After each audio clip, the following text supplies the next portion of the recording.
Antraktas. Valstybinio jaunimo teatro tinklalaidė.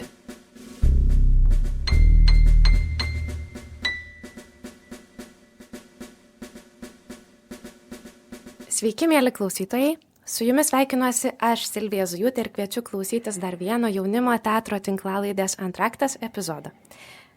Šiandien mūsų studijoje susitinka teatras ir sociologija ir aišku, mes nebūtumėm teatras, jeigu mes nesugalvotumėm kokiu nors tokių gana gerų tematinių aplinkybių šitam susitikimui, tai aš tas aplinkybės ir pristatysiu. Šiandieno susitikimo tema – cancel culture, lietuviškai atšaukimo, nutildymo, pašalinimo kultūros mechanizmai visuomenėje ir teatro pasaulyje. Apie tai, kaip tie atšaukimo procesai formuojasi, kokių sąlygų jiems reikia, kokie galbūt tų procesų rezultatai, bandysime pasikalbėti su Vilniaus universiteto mokslininku, sociologu Karoliu Jonučiu. Sveiki. Labą dieną. Ir teatro kritiku, teatrologu Andriumi Jevsejevu. Sveiki. Labą dieną. Iš tiesų, jau pradėdama įžangą paminėjau sąvoką, kurią būtų svarbu apibrėžti, bet aš tyčia pati neduosiu kokio nors nurašyto, paskaityto apibrėžimo, aš noriu šiek tiek darbų deleguoti kitiems, tam turiu pašnekovus. Tai paprašysiu Karolio trumpai, kiek įmanoma, pamėginti apibrėžti tą cancel culture atšaukimo kultūros sąvoką taip, kaip ji yra suprantama sociologijoje. Čia nereikia kažkokio labai griežto vadovėlinio atsakymo galbūt, bet taip, laisva forma. Labai geras klausimas ir aš taip bijau, kad nėra to vieno apibrėžimo, čia pakankamai toks nereiškinys pats yra naujas, bet pati sąvoka yra nauja, nes reiškinys, man atrodo, labai senas. Iš tokių turbūt 3 dalių susideda. Tai turi būti kažkoks tikslas, kas yra kancelinimas, kas yra užtildomas, kažkurio būdu, su kuo yra ten kažkokie kontraktai nutraukiami ir dar kažkas, tai gali būti žmogus turbūt dažniausiai, gali būti kažkoks brandas, gali būti kažkokia kompanija, galbūt net atskira šalis, gali būti, aš nežinau. Turi būti tos praktikos kažkokios, kas jam daroma, ar tai yra kažkoks visuomenės, ar kažkokie kontraktai nutraukiami, ar jis iš kažkokio darbo netenka, ar dar kažkas, ar jo ten per radiją negroja ir panašiai. Ir turbūt ta svarbi dalis yra tas toks diskursas pats, kuris yra dažniausiai toks visuomenės pasipiktinimo kažkoks diskursas. Ir čia, man atrodo, ta įdomiausia dalis, kiek jis yra toks natūralus, kiek yra sukeliamas. Ir va čia yra apibrėžimo, man atrodo, silpnoji dalis. Ar mes būtent tą viešąjį diskursą padarom kaip privalomą cancel culture dalį? Ar čia galima, pavyzdžiui, aš nežinau, politikoje dažnai vyksta, kad kažkas kažką atleido, tai čia mes irgi sakom, kad cancel, jis tam kažką pasakė, galbūt jokio pasipiktinimo visuomenės nebuvo, paprasčiausiai atleido. Man čia LRT baudą, kai davė Savukynui. Nebuvo ten nei pasipiktinimo to Savukynų, paprasčiausiai davė baudą ir viskas. Ar čia mes priskiriam tam cancel culture ar ne? Mano nuomonė, ne. Mano nuomonė, tai turi būti vis dėlto tas visuomenės, tas diskursas, cancelinimo diskursas, kad visuomenė reikalauja kažko. Kuri dalis visuomenės, kiek jinai yra influencinta, kiek jinai čia savaime, tai čia kitas klausimas. Ir čia tikriausiai labai didelį vaidmenį ir socialiniai tinklai atlieka, ar ne? Kažkur man teko skaityti. Būtent, kad cancel culture kaip dabartinis reiškinys, tai neatsiejamas nuo socialinių tinklų, nuo tos informacijos greičio, nuo paplitimo, kaip staiga tas, galima gal angliškai flamas visas kyla, kaip kažkoks visuomenės pasipiktinimas, neįmanoma to būtų senais laikais per kažkokius laikraščius, ar ten, nežinau, gal ir įmanoma, ten gal baruose seniau sukildavo žmonės ir eidavo cancelint kažko, bet jo, socialiniai tinklai yra turbūt ta sudėdamoji dalis, kodėl mes kalbam apie būtent šiuolaikinius cancel culture kaip šiuolaikinį fenomeną, nors aš manau tikrai galima ir anksčiau atsekti ir be tų socialinių tinklų, bet dabar jis toks labai akivaizdus ir matom. Tai va, truputį atskleidame, kas tai yra, daugmaž. Dabar paprašysiu Andriaus, kadangi jau priėjome prie to šiuolaikybės aspekto, tai ir pakalbėkim truputį iš tos kultūrinės pusės, iš teatro pasaulio pusės, kadangi pats dirbate ir esate dirbęs įvairiuose teatruose, iš arti tuos procesus stebite ir esate tų procesų kūrėjas teatro gyvenimo, tai štai cancel culture situacija. Ar pastebit daug teatre, ar tai vyksta, kaip tai vyksta teatre, gal teatras pasiūlo kažkokių alternatyvų ir gal net tą apibrėžimą reiktų papildyti tada. Kaip? Jo, čia aišku labai sunku turbūt kažką kalbėti, nepradedant kalbėti apie konkrečias situacijas turbūt, nes net ir į šį jaunimo teatrą aš atėjau dirbti iš principo vykstant turbūt, aš turbūt tai priskirčiau gal prie tos atšaukimo kultūros, kaip atšaukimo kultūros reiškinį, tai Sergejaus Loznicos situacija statant spektaklį Erinijos, kai buvo labai aiškus ir labai, ta prasme, gan toksai masyvus puolimas socialiniais tinklais ir reikalavimas, gal net neaiškiai suformuluotas toks reikalavimas, bet tarsi davimas suprasti, kad šį spektaklį, kurio dar net turbūt tik tai užuominos galbūt buvo, kad jau reikėtų atšaukti, nes jame bus pasakyta kažkas, kas galbūt įžeistų kažką, kas yra dar už 1000 kilometrų. Tai taip, ir o mano paties toksai kaip ir santykis, kiek aš, vėlgi skirtinguose teatruose su skirtingais turbūt šito reiškinio aspektai susidūręs. Čia gal vėlgi, prasme, daugeliu atveju galbūt galima diskutuoti, kiek tai iš tikrųjų šis reiškinys, kiek tai galbūt kažkokia, nežinau, dar visai kas kita. Bet principė aš sėdžiu, galvoju, kad iš vienos pusės aš nekenčiu šitas kultūros, iš kitos pusės aš pats joje dalyvauju iš principo.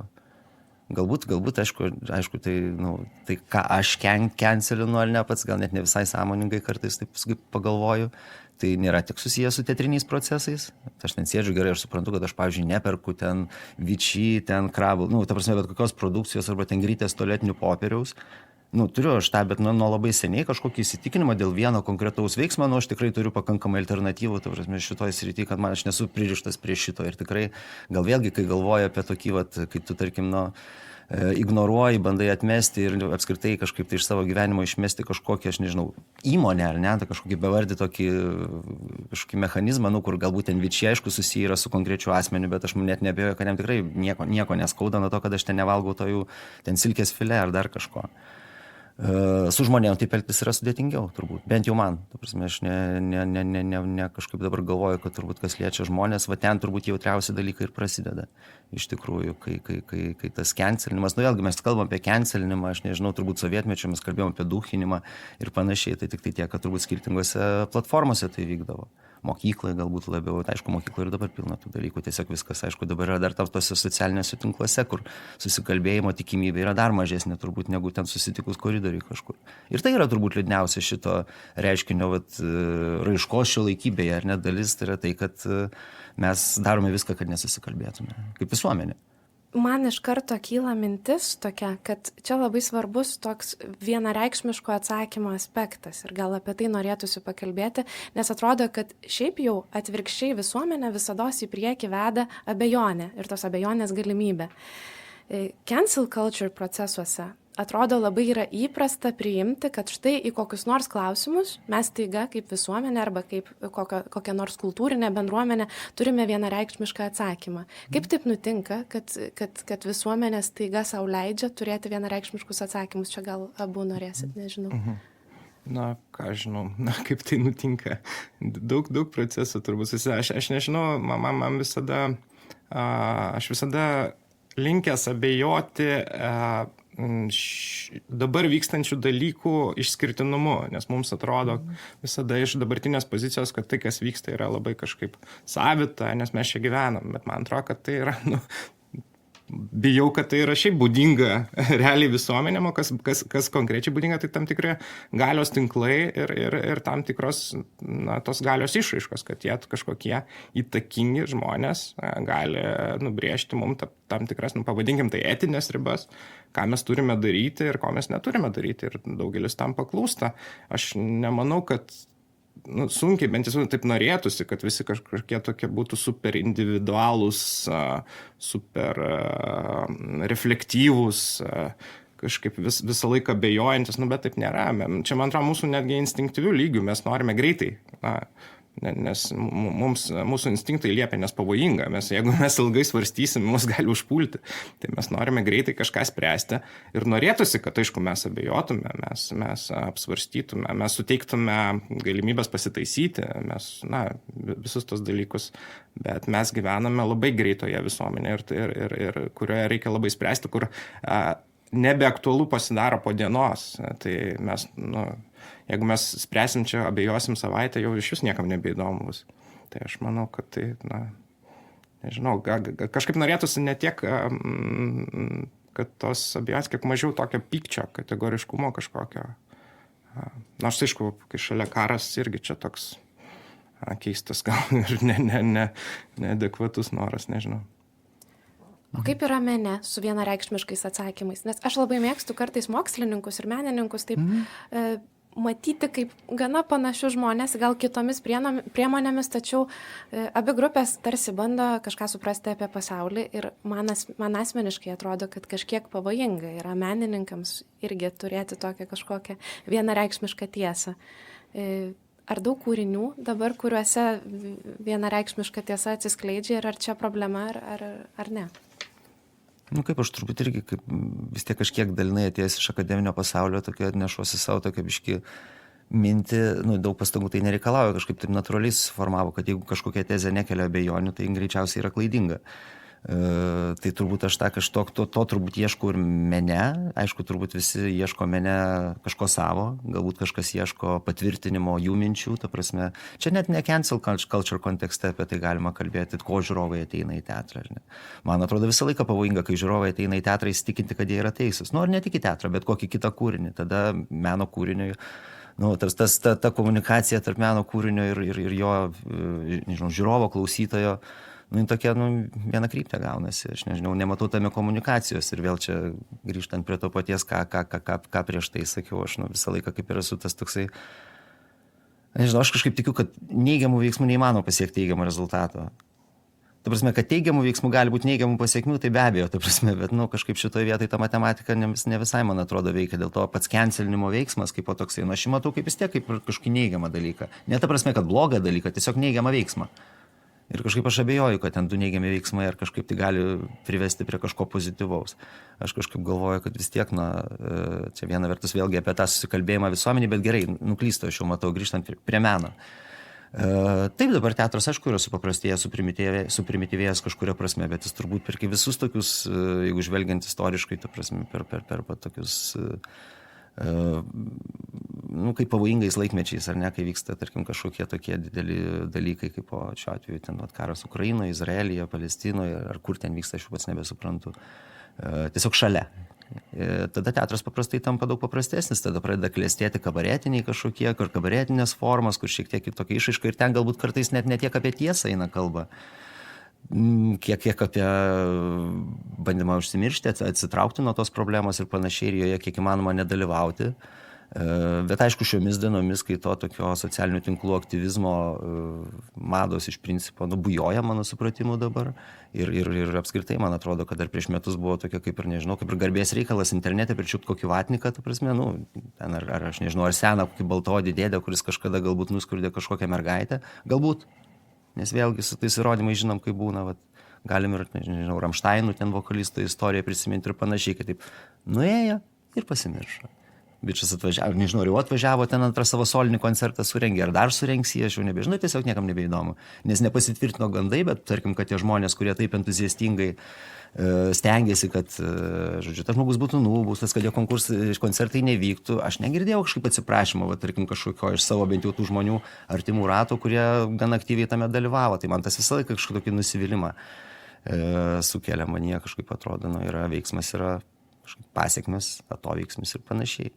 Tai nežinau, mene be abejo dabar yra suprimityvėjo tam tikras laikas, kai norisi pasakyti teisingai, kai norisi nepasakyti neteisingai, nedaug dieve.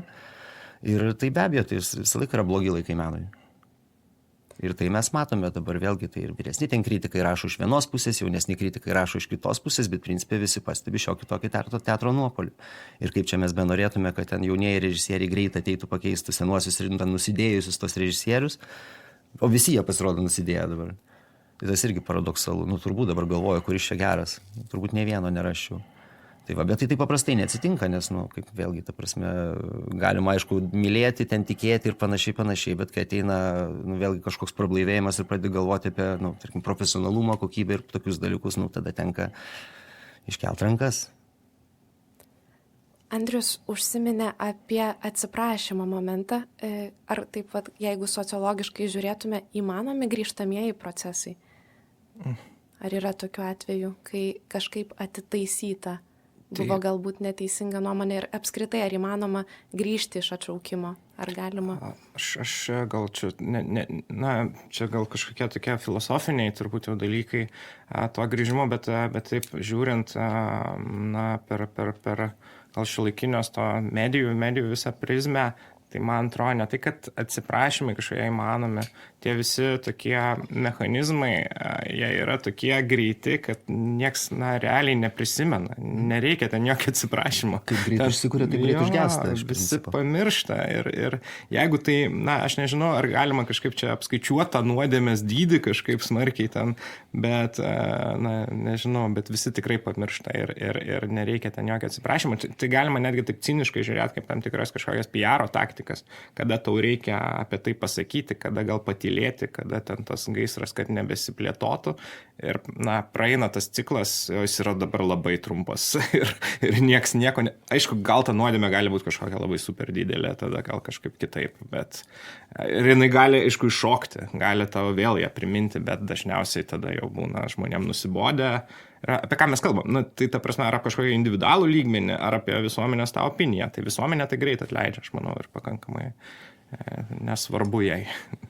Bet mes dabar atrodo labiau kalbame apie tą individualų atvejį.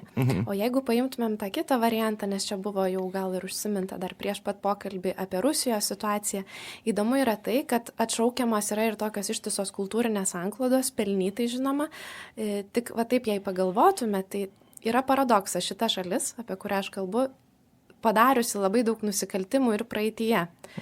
Tačiau kažkuriuo metu jau, kad ir Lietuvoje, tikrai labai buvo įprasta, nors tie visi nusikaltimai egzistuoja ir kažkada, kad ir lietuviai kaip tauta jautėsi kitaip ir buvo nusiteikę kitaip Rusijos atžvilgiu, buvo labai įprasta ramiai statyti Čechovus, baletus visus rodyti. Dabar staiga, aišku, vėl prasideda karas ir suaktyvėja šitas procesas. Tačiau atrodo, kad praeityje jau buvo atleista. Ir kai kalbame ne apie individualius atvejus, tai tas laikas tarsi truputį įsitęsia. Neatrodo, kad taip greitai pasikeičia. Kaip čia yra? Sunku man pasakyti, iš tikrųjų čia labai toks gilus, platus klausimas, nes kai jau prasideda tos tokios kolektyvinės kažkokios kaltės, tai dar koks tas santykis tarp kultūros ir kažkokios šalies politikos, ar jis toks jau ten visiškai tiesioginis, ar mes sakom viskas šiuo atveju, kas yra rusiška, tai būtinai mums kažkaip jau visiškai nepriimtina ir kokiam lygyje nepriimtina. Ta prasme, ar mes nežinau, nes ten su to pačiu Ukrainos kultūra, tai yra daug pakankamai sąsajų ten tos rusiškos kultūros, jeigu į ankstesnius laikus žiūrint, kur mes čia tą brėžiam ribą, man tai čia, aš bijau, kad čia yra toks truputį random dalykas, kas tu tada taip nusprendžia, ta prasme, kad mes ten Čechovo, tarkim, nestatom. Ir kad čia jau yra mūsų ta riba, kur mes taip ir pasidaro, kas yra toje galios tam taške, kaip jam tam žmogui pasidaro. Ir aš manau, kad gali būti ir kitaip. Ir tai nebus, nežinau, tai toks tam tikras propagandos dalykas, kur įtikins, kad mūsų riba yra ten, arba mes save įtikinsim, mes patys nuspręsim, ten mes ją ir brėšim. Aš manau, kad čia yra kažkokia tokia super taisyklė, kad tokiu atveju mes darom taip, nemanau, paprasčiausiai. Jo. Andriu, o kaip teatre Rusijos klausimas? Kaip jaučiasi? Čia labai platus klausimas, nes tas Rusijos klausimas, kaip jį galima Rusijos teatre klausimas labai, galima į skirtingais aspektais pasižiūrėti, bet aš tai kažkaip galvoju, nežinau, mano įsitikinimu, ta prasme, jeigu mes kažką laikome prieš, aš manau, kad mums įpažinti yra verta. Aš nežinau, aš kažkaip tai galvoju, kad ir Ukrainos, tarkim, kariuomenė ar visuomenė, visai vėlgi įvairiais pjūviais, kad taip ilgai laikus ir dar jos nenušlavė dėl to, kad puikiai pažįsta, su kuo jinai kovoja. O ta kultūra, su kuria jinai kovoja, jinai niekada nesidomėjo, ukrainiečių kultūra, lietuvių kultūra ir panašiai. Visą laiką stengiasi jas nustelbti ir panašiai, dėl to jiems sudėtingai sekasi su mumis kovoti. Ir man atrodo, dėl to mes turėtume pažinti Čechovus, Dostojevskius, Čaikovskius ir panašiai. Ta prasme, gal tuo piknaudžiauti ir tuo ten mėgautis nereikia, bet man atrodo, kad tam vėlgi yra, kiekvienas žmogus yra sąmoningas ir jisai renkasi, ir jis nori tai matyti, ar jis nori, kad jam tai patiktų, ar jam tai patinka ir panašiai, ar jis nori išreikšti savo nuomonę apie tai, kad jam tai nepatinka, pavyzdžiui. Tiesiog mes esame, man atrodo, vis tiek, norėčiau tikėti, civilizuota šalis. Kažkaip tai ir tas Vilnius, man atrodo, jis visą laiką labai fainas tuo, kad jis visą laiką daugia kultūris buvo, daugia tautis ir čia, man atrodo, niekada tų tokių problemų esminių nebuvo, ten nekalbant vėlgi apie Antro pasaulinio karo visą tą tragediją, žinau, kuri vėlgi yra, ta prasme, vėlgi galime tai pasižiūrėti iš labai skirtingų aspektų, ta prasme, ar mes dabar su rusakalbiais elgiamės adekvačiai, tarkim. Nežinau, turbūt kiekvienas atvejis vėlgi yra skirtingas, bet aš kai dirbu, tarkim, dabar šiuo metu teatre, kurio pagrindas repertuaro yra rusakalbis, kurio trupė iš principo yra rusakalbė, jie mielai dirba ir kitomis kalbomis, viskas okay, bet taip, jie, pavyzdžiui, jie jaučiasi spaudžiami, jie jaučiasi kalti be kalties turbūt kažkurio prasme, nes patys tarsi kaip ir nieko nėra padarę, ar bent jau nesijaučia, kad būtų padarę. Bet to tokio spaudimo, kaip yra nemažai, o nežinau, kur ten kažkoks aukso vidurys, ar ne, kad ten neperžengti ribos.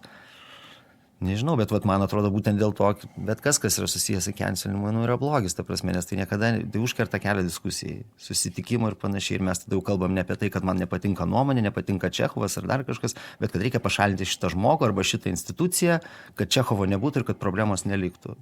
Bet problema tai yra, Čechovas niekur nedings.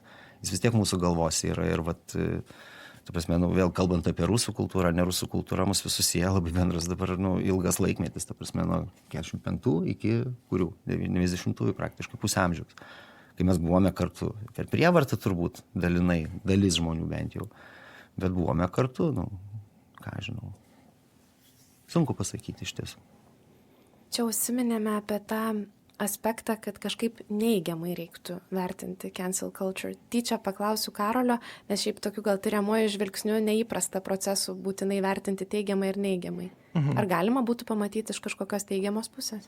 Tai man atrodo visų pirma, tas cancel culture pačia tokia kažkokia žodžių kombinacija turi tokią neigiamą labai didelis krūvis yra cancel žodyje pačiame, bet man atrodo mes tą cancelinimą šiaip jau darom nuolat ir visą laiką yra labai sunku visiškai be tokių kažkokių cancelinimų visuomenį įsivaizduoti. Ten, nežinau, Grigėjo kažkokią išpila srutas, jie ten užmoka kažkokią baudą, bet aš jos cancelinu ir neperku. Tai ta prasme, ar ten net pasiūlau ten savo kažkokiam draugam nepirkti, jeigu jie to nežino. Tai mes tai ir kažkaip sunku įsivaizduoti, kad mes neturėtume jokių čia etinių ir taip tik tai, ką teismas nusprendžia, jeigu tai tik tai pagal tai remtumės. Ar man nepatinka, nežinau, koks nors ten žymybė, jis kažką ten nepagarbiai apie, tarkim, Lietuvą pasakė, aš jo neklausau ir gal ten pasakau ten ir kitiem, kad neklausytų. Čia, man atrodo, tie sudėtingi dalykai prasideda, kai pereinama į tokį institucinį lygį, kai instituciškai kažkas cancelinimas, ypač kai įsipina valstybė. Ta prasme, ten tai jau norėtus kažkokio labai didelio aiškumo, kas galima, ko negalima, o ne kad kažkas pasakė ir kažkoks spaudimas ir tada mes taip darom. Tai klausimas buvo apie teigiamas ir neigiamas. Man atrodo, čia natūralus dalykas ir jis nėra nei teigiamas, nei neigiamas. Jis atskirais atvejais yra neigiamas dėl neįsiklausimo, dėl dar kažko, bet jis yra natūralus. Nežinau, man panašiai kaip populizmas. Populizmas paprasčiausiai yra. Ten galima žiūrėti kaip į neigiamą, galima žiūrėti kaip į teigiamą, bet jis yra ir tiek. Tai cancel culture, jokia visuomenė be to neįmanoma. Jeigu mes turim kažkokias etinės normas, iš esmės, pagal kurias mes sprendžiam, tai mes negalim, nežinau, ten Hitlerio paveikslai žavėtis, o ten kažko veiksmų nematyti. Ta prasme. Kur ten ta riba, kaip mes galim nuo to kažkaip, tai neįsivaizduoju, nežinau, kiekvienam asmeninė, tik sakau, baisu mano nuomonė pasidaro, kai tai institucijos pradeda tam smarkiai pasiduoti ir tada taip biški random kažkokius banus dalinti, kažkaip tada jau pasidaro neaišku. Kol tai individualiam lygyje, man atrodo, tai natūralu ir yra. Jau čia kiekvienas sprendžia, kiek jisai įsiklauso ir kiek sąmoningai atlieka, kiek yra kažkieno įtakojimas, nežinau. Ir instituciškai, jeigu paimtumėm teatrą kaip instituciją, tai čia tikriausiai iš noro patikti irgi, bilietus parduoti. Kaip galvojat, Andriau? Ta prasme, iš noro yra... Jeigu visa institucija staiga priima kažkokį politinį sprendimą, sakykime, išbraukti menininką dėl tam tikro turinio, iš esmės tai galbūt yra pataikavimas žiūrovui, kuris ir yra ta masė gana inertiška. Kaip žiūrovas vėlgi nėra vienalytis, tu matyt, tada renkėsi savo tikslinę auditoriją, ar ne? Ir man atrodo, mes gan nesunkiai galima, bet ypač dabartiniam dienom, kur man atrodo, ta polarizacija labai kažkaip aiškiai, net atrodo, net fiziologiškai žmonės skiriasi, tu žiūri, šitas greičiausiai toks dešinysis, šitas greičiausiai kairysis. Atrodo, tarsi galima galima šitą dalyką įspėti kažkaip tai pagauti ir panašiai. Nu, ta prasme, kad tai tvyro ore ir pakankamai aiškiai, man atrodo, ir ne tik Lietuvoje, čia tą pačią Jungtinių Amerikos valstijų situaciją galim pasižiūrėti nelabai ryškiai, ta prasme, ten net kostiumai skirtingi, ta prasme, kaip teatras visiškai, dvi stovyklos, kaip Jono Vaitkaus spektaklis, nežinau, individas ir minia, kurį puola. Tai teatre,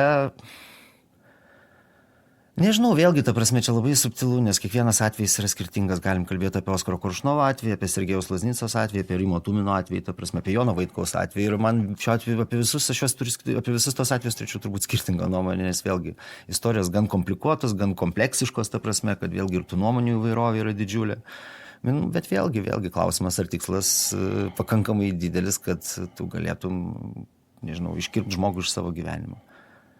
Bet vėlgi, aš vėlgi grįšiu prie to paties. Man atrodo, sveikiausia būtų šnekėtis. Žiūrį, norėčiau turėti galimybę atsisėsti su Matijošaičiu ir išsiaiškinti. Aš tikrai paskirčiau kokias 48 valandas be miego, kad išsiaiškintų, kas vyksta toj galvoje ir kaip aš norėčiau suprasti žmogų. Arba ten vėlgi, ten su Grigėjevu, kokiu nors ten, aš nežinau, ten viršininku, ar su kokiu nors Delfio vyr redaktorium, ta prasme, krūva yra dalykų, kodėl aš, pavyzdžiui, aš turiu savo aiškią poziciją, dėl ko aš ten, pavyzdžiui, nekišu kojos. Bet aš tikrai norėčiau kišt koją, bet norėčiau pasikalbėti, bet ne visą laiką tu turi tą prieigą, tarkim, asmeniniam lygmenį, kai yra puolamas kažkoks žmogus, aš galiu jam parašyti žinutę, galiu jo paklausti. Galiu su juo susitikti, pakalbėti, išsiaiškinti, kodėl jis taip pasielgė ar ne, arba kodėl jis taip sureagavo ar dar kažką. Ir aš kažkaip tas tengiuosi daryti žmogiškam lygmenį, bet instituciniam tam lygmenį kartais nėra tokios galimybės. Sunku pykti ant teatro apskritai, ar ne? Arba kažkaip sunku, nežinau, net ir teigiamai vertinti kažkaip teatrą apskritai. Teatras vėlgi yra labai kompleksiškas daiktas, ta prasme. Ir kas priima ten vieną ar kitą sprendimą, kartais labai sunku pasakyti ir kokie jie to tikslai. Neįsivaizduoju. Bet gali būti, kad pasikalbėsit ir visien neišsiaiškinsit. Tikėtina. Arba išsiaiškinsit neigiamą, prasme. Išsiaiškinsim, kad mums nepakeliui. Bet tai tobulai yra, man atrodo. Juk vis dėlto tą veiksmą sveika padaryti, man atrodo, negu daryti prielaidą, kad man su juo nepakeliui. Geriau pasišnekėti, išsiaiškinti, paspausti rankas ir daugiau niekada nesusitikti. Aš krūvo žmonių esu tai Facebook'e cancelinęs, kad nematyčiau jų socialiniuose tinkluose ir norėčiau jo susitikti gyvai, nes kartais tu sėdi ir aš nebepradedu nebenorėti to žmogaus susitikti, nes nežinau ką pasakyti, nes prisikaupė matyti tiek, o vėlgi bendravimas tas socialiniais tinklais, žinot, ne tą smailą padėjau, viskas. Turim 3 dienas aiškintis, kad išsiaiškintume, ką aš turiu omeny. Kur sėdi galvoju, jeigu mes sėdėtume ir gertume kavą, tu tikrai suprastum, nes matytum mano akis, matytum mano šypseną, matytum mano kūno kalbą ir panašiai. Kažkaip, čia vėlgi, man atrodo, dalis to išviešėjimo, to, nežinau, aš tai vadinu duchinimo kultūrą, man tas terminas yra artimesnis turbūt mūsų regionui galbūt, ar mūsų tam kultūriniam paveldui, tam bent jau mano 40-mečio pozicijom žvelgiant, ten visą 90-ųjų, visas tas vaibas ir panašiai. Aš ant to užaugau kažkaip, tai žinai, ir man, nežinau, nemėgstu. Bet o kam tada tiek tai socialiniais tinklais užsimti? Nes yra žmonių, kurie labai atsiriboja nuo šito, bet man kartais atrodo, kad jaučiasi, jog ir matydami problematiką vis tiek kažkaip veliamės į, kaip sakėt, aiškinimąsi dėl kažkokio tai netokio pavartoto simbolio. Čia kita tema turbūt, bet principė turbūt vis tiek kiekvienas individualiai žiūri tos socialinius tinklus. Vienam tai galimybė parduoti savo, aš nežinau, prekę, paslaugą ar dar kažką, kad ir kultūrinę to pačiu. Kitam galbūt galimybė, aš nežinau, pakelti savo ego ar ne, išrašyti savo problemą, visai jokio tikslo ją spręsti, tiesiog susirinkti tokių palaikymo laikų. To irgi matoma dabar, pavyzdžiui, nežinau, kryžiai, dramaturgai nuskriausti, cancelinti. Tai ne dėl to, ne tai, kad eitų žmonės daryti kažką, kad išspręs tą problemą, yra labai aiškus procedūrinis kelias, kaip ką galim padaryti, bet to nereikia. Nes per kiekvienus kryžius, čia vėlgi tas greit užsidega, greit užgesta. Kovo mėnesį tik trunka, viskas kovo 7 prasideda, kai paskelbė nominantus ir maždaug kovo 28, kai visi pagirioti po teatro dienos pasibaigia. Iki kitų metų. O problemos realiai spręs niekas nenori. Ir tiek. Aš asmeniškai bandžiau ir būdamas ten komisijoje, ir būdamas jau paskui ten nebe komisijoje ir panašiai, bet ten bendruomenės susitelkimo nėra, nes nėra poreikio keisti problemą, nes problemos nėra, turbūt. Bet yra vėlgi poreikis parodyti, kad aš esu skriaudžiamas ar ne, arba parodyti, kad aš esu įvertintas ir taip toliau, taip toliau. Bet vėlgi tie socialiniai tinklai, sunku jų susikalbėti, aš nemanau, kad tai gali pakeisti bendravimą ir man atrodo, kad čia biški vėlgi turbūt galim. Kita tema - skaitmeninio raštingumo stygius ir panašiai, ir ne tik vyresniai kartoj, lygiai taip pat ir jaunesniai kartoj. Technologijos reikia mokėti valdyti, kaip ir laisvė, ta prasme, sunkus darbas. Realiai. Baisus man tie, kurie per gerai moka valdyti technologijas. Tai baisus ginklas gali būti iš tiesų. Jo. čia dar prieš tai užsiminėme apie tai, kad negali būti visuomenės be atšaukimo kultūros, nes turime kažkokius etinius, moralinius orientyrus. Įdomus dalykas tas, kad prieš tai pradėjom pokalbį paminėdami, jog kažkaip cancel culture yra šiuolaikybės ženklas. Aš irgi čia matau tam tikrą paradoksą, nes šiaip jau įprasta manyti, kad dabar mene, kultūroje jau, jeigu taip žiūrėtume atidžiau, kaip tik yra toks labai didelis moralinis įsilaisvinimas ir kažkokios etinės normos, kuriomis vadovaujasi, tarkim, kūryboje, jau yra toks nelabai madingas reikalas. Norisi kažkaip sakyti, kad mes galime rodyti viską, jei paimame kiną, teatrą, tai įprasta, ypač jaunų kūrėjų rate. Kai paimame cancel culture, čia tarsi staiga veikia visiškai atvirkščiai, nes mūsų šiuolaikybėje staiga pasidaro labai labai svarbus etinis aspektas. Ir išeina tam tikra priešprieša. Tarsi pripažįstame, kad galima sakyti viską. Seniau suvaržymų buvo daugiau moralinių klausimų, bet tas teismas viešas, moralinis, vyksta aktyviau. Kaip tokį paradoksą galėtumėm komentuoti? Na tai turbūt, kad vis dėlto tos normos kitos, kaip tą meną varžė, gal tam tikrai, nežinau, puritoniški kažkokie įsitikinimai, dar kažkokie, kad kažkas ten, nežinau, prieš Dievą ar panašiai. Tai dabar biški persikėlė į kitą lygį. To meno pačio ribos, turbūt mažiau varžomas vis dėlto, aš taip manyčiau. Čia labiau tą kažkokią komunikacinę prasme užsidėjo tos būtent, tam tikros, nežinau, ar galima šitą woke naudoti terminą, tam tikrą tu negali tam tikrų temų liesti galbūt. Ir tiek. Ta prasme, nežinau, man atrodo, formos laisvesnės, bet turinio prasme paprasčiausiai pasikeitė tam tikri orientyrai. Ir čia irgi, nėra kažkoks toks, kad visiškai neutralus dalykas. Ta prasme, kad, mes irgi etiškai dabar vertiname, kokio mes to meno norim, ką jis galėtų daryti, ko jis negalėtų daryti. Tai toks dalykas. O dėl, ką jūs sakėte dėl socialinių tinklų ir tos cancel culture, tai man atrodo, tas labiausiai toks truputį gąsdinantis fenomenas yra būtent galios, kad yra tų labai įtakingų žmonių su daug labai pasekėjų ir ten po to tie pasekėjai nebesigilina ir ten, aš nenoriu blogai apie tos žmonės pasakyti, jie turi galbūt pačias geriausias intencijas, bet esmė, kad tie pasekėjai po to nebesigilina ir ten, ar ten būtų Taylor Swift, ar ten būtų Tapinas, ta prasme, ten kažkas netai pasakė ir po to tu gauni ten tokią heito, kuris gali ten psichologiškai sužlugdyti galbūt žmonės. Ir nebūtinai to vertus, jeigu iš viso yra kažkas to vertus. Nežinau, apie meno formų laisvėjimą aš kažkaip nelabai kompetitingas, vis dėlto, kaip pagalvoju, pasakyti. Paklaus dar kartą, Silvija. Gerai. Jo. Tai akcentavome tokį tarsi susikryžiavimą moralinių klausimų visuomenės. Jeigu įsivaizduokime, aš gal aišku čia per primityviai truputį pataisykite, ką. Jeigu turėjome seniau griežtesnį moralinį nusiteikimą, kad ir turinio klausimų, tarkime, mene, tačiau nebuvome linkę kaltinti kūrėjų ir už tai ir išlenda. Pavyzdžiui, dabar tie MeToo skandalai, jie kilo tarsi jau po daug laiko ir cancel culture dabar sprogsta, prisimindama senas kaltes ir nubraukdama daug, kad ir iš tiesų neblogų kūrinių. Čia diskusinis klausimas vien dėl etinio ir moralinio aspekto. Tačiau atrodo įdomu, kad vis tiek šiais laikais jau morališkai kitais klausimais esame be galo išlaisvėję. Tai kodėl būtent kūrėjų vertinimo atžvilgių mes taiga prisimename tą moralę? Man čia toks tarsi prieštaravimas galvoje. Prieštaravimas, aišku, menas šiaip prieštaringas dalykas, man atrodo. Šiaip aš galvoju, dar kuo galbūt, nuo ko turbūt pradėjai dar šį klausimą prieš tai, kuo turbūt cancel culture man yra šiuolaikybės ženklas, nes man tai yra susijęs su tas žodis cancel, man tai jis yra tas mygtukas dešiniam kampe kompiuterio klaviatūros, kur paimi, tiek paspaudi ir nukrenta visa atsakomybė iš principo. Tai galbūt tame, tas, kur greit užsidega ir greit užgesta, tai labai paprasta, tas, žinot, kaip ten vadinamas, tas keyboard warriors ar ne fenomenas irgi. Tai irgi, man atrodo, dalis to ir dalis to masiškumo galbūt dabar. Nes tai labai paprasta dabar padaryti, dabar nereikia, aš nežinau, organizuoti kažką, tai galvoti, ten rašyti kokius nors raštelius, kabinti kažkam ant durų ir panašiai, kaip galbūt tai buvo ten kokiais 40-aisiais, 39-aisiais ir panašiai. Dabargi viskas žiauriai paprasta, va, vienas parašo postą, aš paspaudžiu, nu ir tiesiog plinta, easy.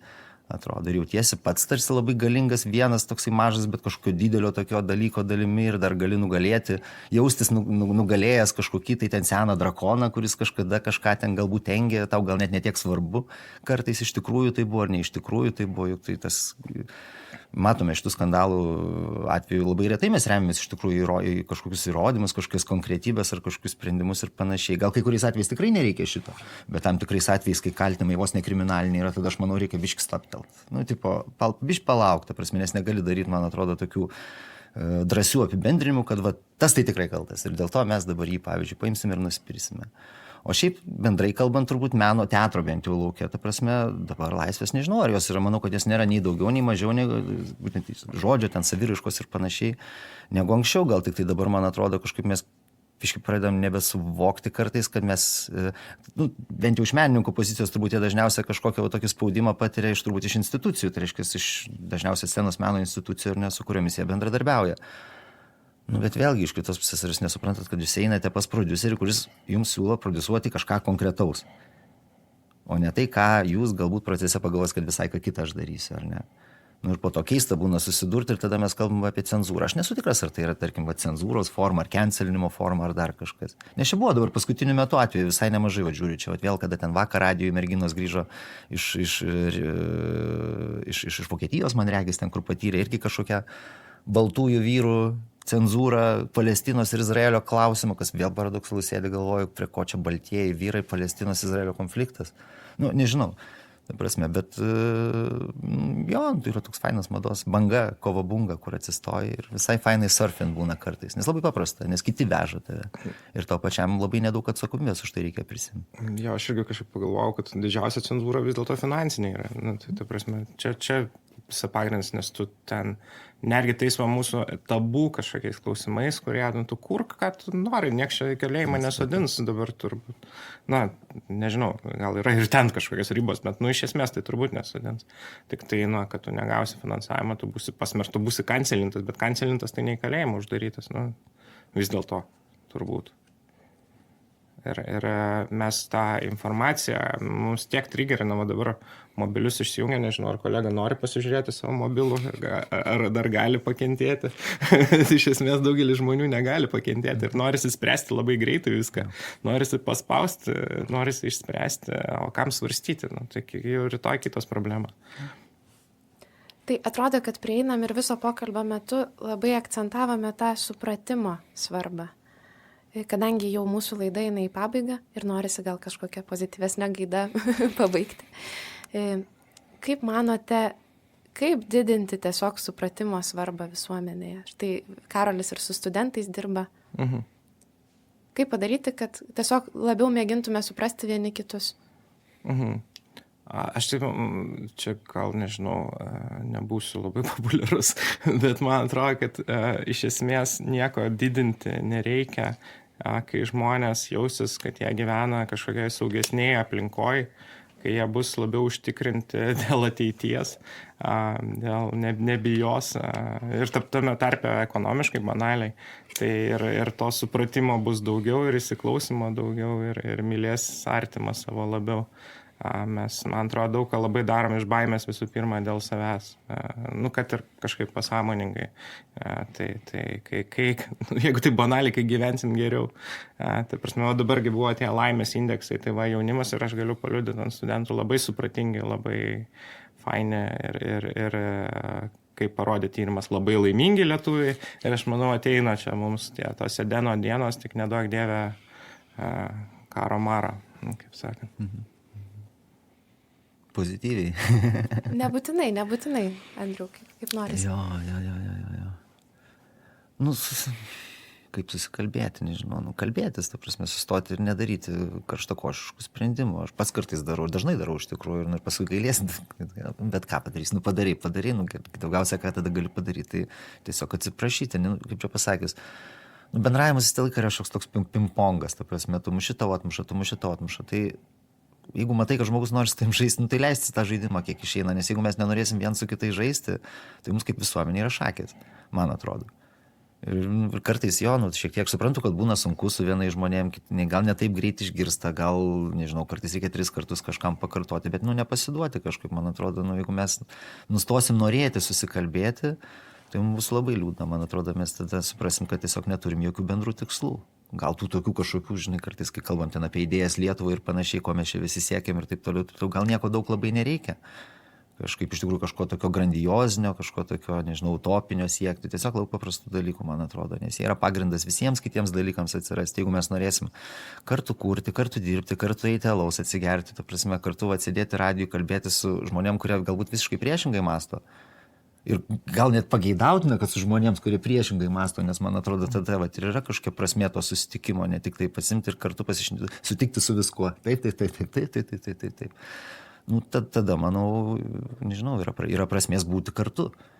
O šiaip, ta prasme, ką galim būtų padaryti, kur gerą teatrą. Teatras yra labai aфиgenas dalykas, nes jis moko žmonės empatijos, ta prasme, tiesiog elementariai. Ir žiūrovus, ir aktorius, sėdėti, analizuoti, ta prasme, personažą, kuris galbūt yra visiška blogio išraiška, ta prasme, ir bandyti surasti jam pateisinimų 3 mėnesius. Tai yra žiauriai gera smegenų mankšta, man atrodo, ta prasme, ir jeigu mes, gerai, aišku, ne visi negali būti aktoriais, ta prasme, bet pabandyti įsijausti į kito žmogaus, kaip čia pasakysiu, batus, ar ne? Ir į kailį, tikrai kiekvienas gali. Tai pabandyti šitą kažkaip, ta prasme, prieš pasmerkiant kažką, paimti pagalvoti, kodėl jis taip galvoja, kodėl galėtų žmogus taip galvoti, ta prasme, pabandyti ir kažkaip racionaliai savo pabandyti prieiti prie to sprendimo. Galbūt bus jisai neteisingas visiškai ir klaidinantis, bet tai bus pagrindas kažkokiai komunikacijai, kažkokiam bendravimui ir suartėjimui prasidėti.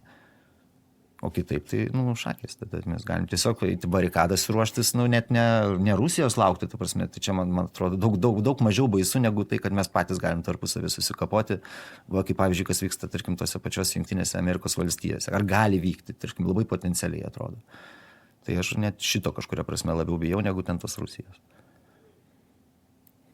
Tai štai Andrius pakvietė visus į teatrą. Aš laidos sakysi, pakvietė visus į Rusiją. Ne, nekviečia. Pakvietė visus į teatrą, aš laidos pabaigai irgi tada noriu pakviesti klausytojus ateiti į teatrą. Balandžio mėnesio, gegužės mėnesio repertuarus galite rasti mūsų puslapyje. Balandžio 19-21 dienomis turime naujieną. Režisierius Jonas Kuprevičius išleidžia premjerą Bėgūnė pagal Nobelio premijos laureatės Olgos Tokarčiuk romaną Bėgūnai. Tai kviečiame ir šiandien antraktą baigiam. Ačiū labai pašnekovams. Aš dar labai noriu pakviesti visus į spektaklį Barbarai. Tikrai nuostabus spektaklis šito teatro, man atrodo, ir jis yra būtent apie tai, apie ką aš dabar bandau šnekėti. Man atrodo, Arpadas Šilingas ten su kūrybinė grupė būtent to ir ieškojo, ta prasme, to gėrio blogį ir blogio gėryje, ta prasme, ir tas pats Valentino Masalskio personažas, man atrodo, yra tobulas, ta prasme, kažkokios šitos sąmonės šiuolaikybės, ta prasme, šiuolaikinio žmogaus gyvenančio tarp kažkokio tokių dalykų, ką atšaukti, ką dievinti ir panašiai. Tikrai labai įdomus spektaklis pamąstymui. Atsiprašau už reklamą. Ne, nieko. Smagu, kad yra ką žiūrėti, smagu. Gerai, ačiū labai. Viso geriausio. Visa.